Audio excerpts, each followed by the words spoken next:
Local Catholics on what turned out to be an extra special trip to Italy this week. Their plan for a pilgrimage to religious sites turned into a whole lot more. Mark Soliday has our story tonight.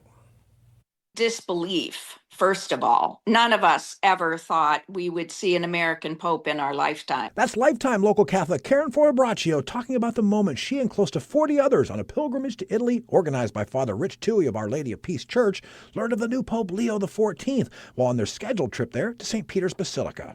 Before we went into the basilica, our tour guide showed us his phone with the white smoke. So we were all excited, but we had to get into the basilica.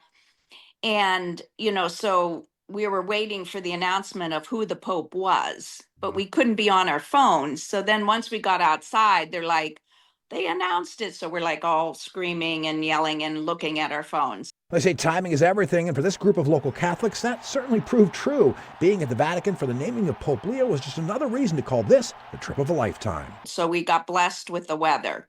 Then, we were supposed to be at a church and it closed at 6. Well, they stayed open till 7 and we got to see more because of that. And then today we had mass down at the tomb of St. Francis, which is extremely rare to actually get mass. So there's been just a lot of great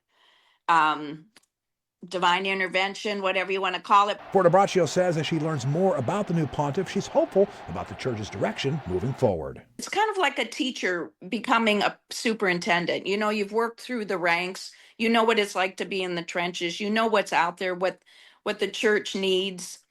And I think he'll carry on Pope Francis's belief that we need to serve the poor and the marginalized. Mark Soliday, Erie News Now.